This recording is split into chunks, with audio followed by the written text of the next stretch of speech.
Hola, soy Emilio Rojas, letrado del Ilustre Colegio de Abogados de Madrid y fundador del canal Otra Forma de Estudiar Derecho.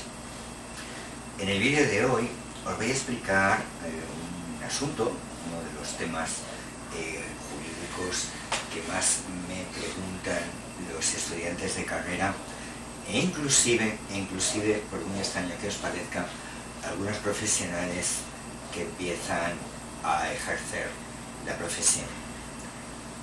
No es ni más ni menos que la distinción entre derechos reales y derechos de crédito.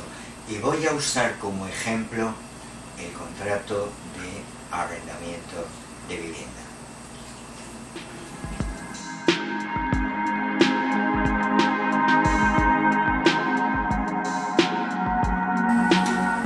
Bien, si nos situamos en el esquema de los derechos de crédito, observamos que dentro de este esquema general tenemos de un lado el acreedor, de otro lado el deudor, y entre medias, en mi esquema mental, entre medias, tenemos una obligación.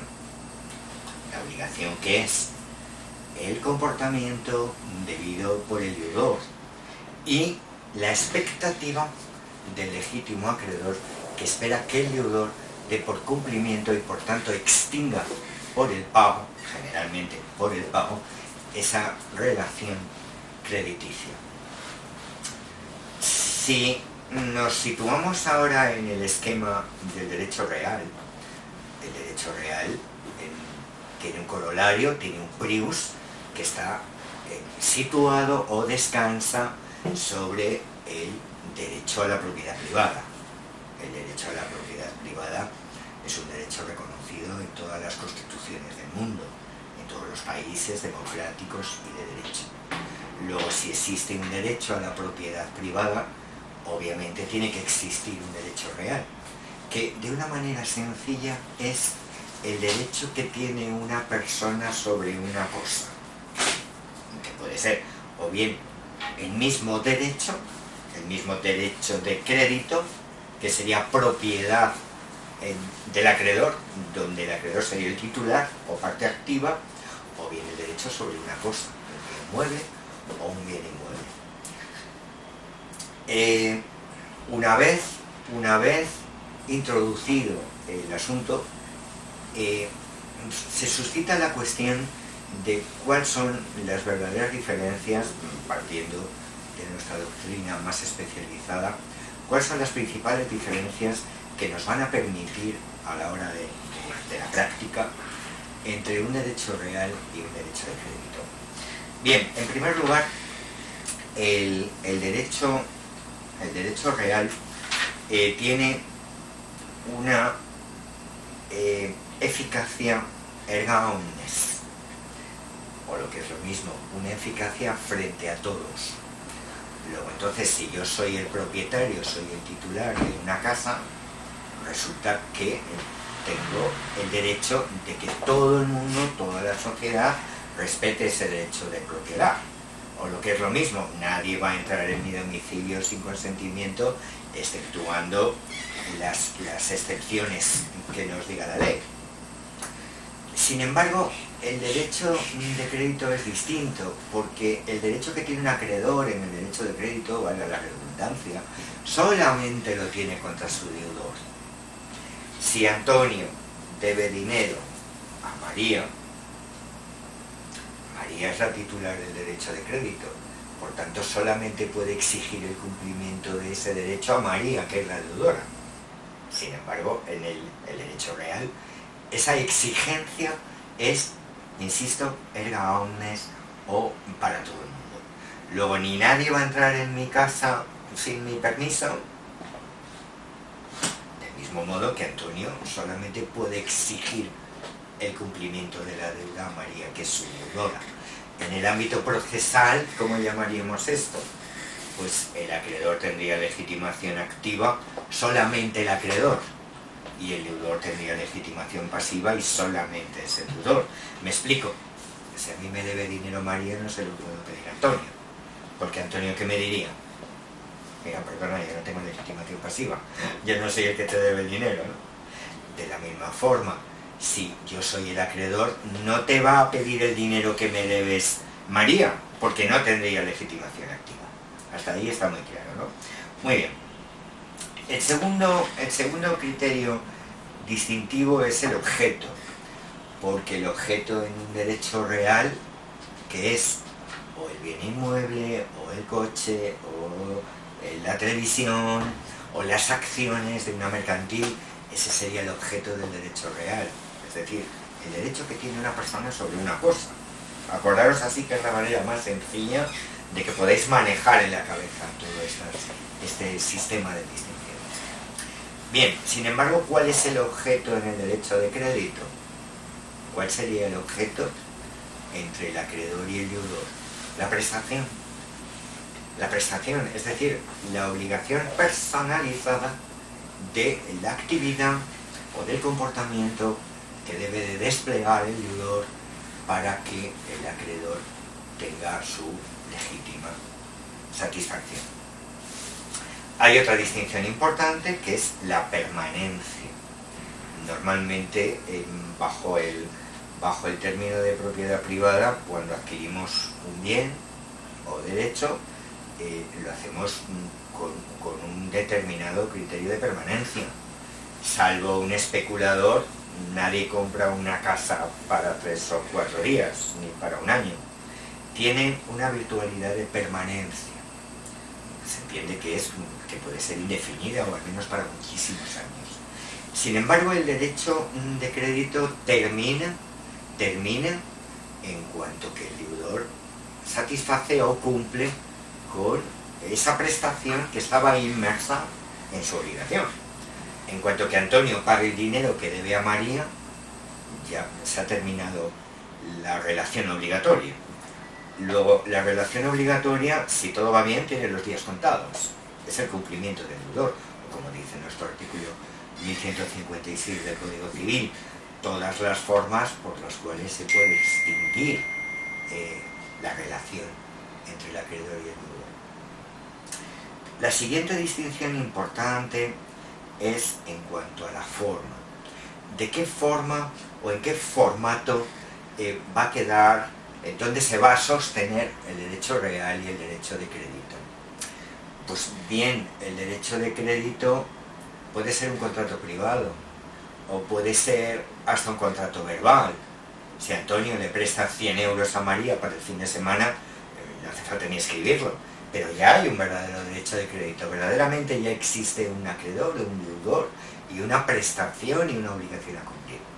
Sin embargo, los derechos reales normalmente requieren una forma o una formalidad mucho más contundente. Si nos vamos al artículo 1278 del Código Civil, sabemos que en nuestro ordenamiento jurídico, igual que la inmensa mayoría de los ordenamientos jurídicos de otros países, lo que predomina es la libertad de forma.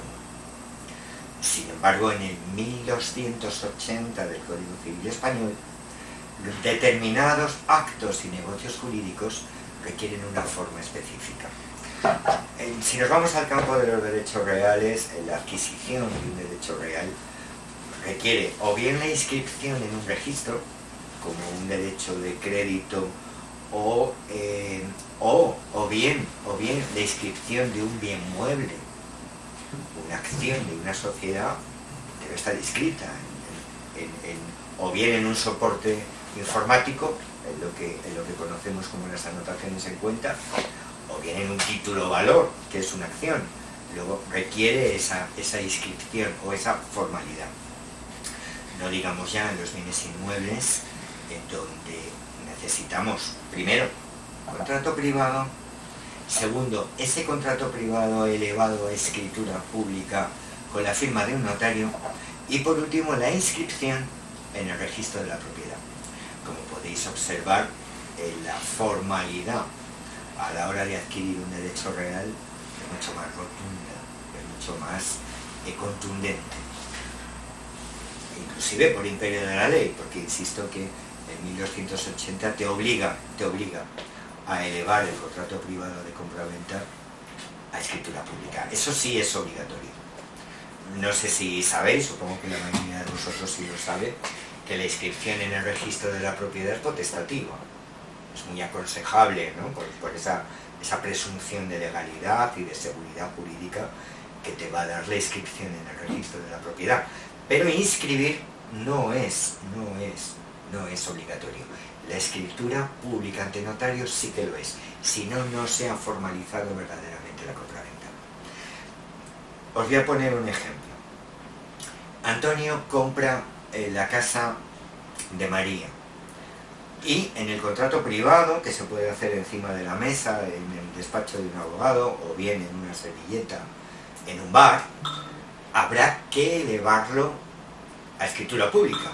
Pero antes de elevar a escritura pública, resulta que en ese contrato de compra-venta, Antonio y María señaliza, mediante un contrato de arras, es decir, da 5.000 euros de señal, y los dos se comprometen a ir al notario un mes después. Si el vendedor se arrepiente de ir a notaría, ¿qué pasaría ahí? ¿Qué derecho tiene María como compradora sobre Antonio vendedor? Pregunta de examen, pregunta de caso práctico, pregunta de test y situación 100% real en la práctica cotidiana. ¿María ha adquirido el derecho real? La respuesta contundentemente es no, porque hasta que no vaya a la notaría, María no tiene el derecho real sobre la vivienda que es objeto de la compraventa. ¿Qué tendrá María sobre Antonio desde el contrato privado hasta que vayamos a notaría? Lo único que tiene María es un derecho de crédito. Es decir, Antonio será acreedor de la entrega de la vivienda y María será deudora del precio, porque es un contrato recíproco, ¿no? Si me habéis entendido en este ejemplo, creo que ya vais a estudiar o vais a abordar este importante asunto de otra manera. Por último, quería explicaros una duda que me han preguntado en muchísimas ocasiones. ¿El contrato de arrendamiento de vivienda es un derecho real o un derecho de crédito? Pues la respuesta es bien sencilla. El propietario arrendador tiene un derecho real sobre el inmueble que es de su propiedad. Hasta ahí de acuerdo. Pero el contrato de arrendamiento suscrito entre el arrendador y arrendatario es un mero derecho de crédito.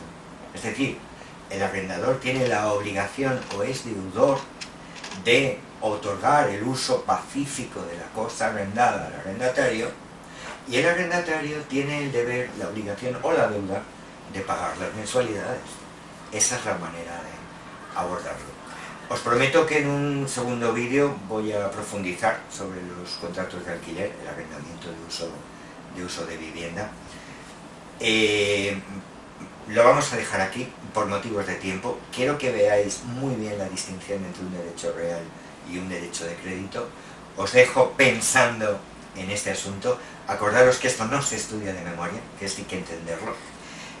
Y sobre todo quiero daros las gracias por vuestra atención, por vuestra participación. Quiero dar las gracias a muchas personas, cada día más, a sus comentarios, a cuando me sugieren temas de los que les gustaría que yo hablara en estos vídeos. Quiero dar las gracias a todos los estudiantes españoles, obvio, yo hablo del ordenamiento jurídico español, pero también a muchísimas personas de mis queridos países sudamericanos que cada día me escriben, cada día se suscriben a estos vídeos. Quiero recordaros que el prestigio de este canal le dais vosotros con vuestra participación. Si os ha gustado el vídeo, pulgares bien arriba y hasta otra.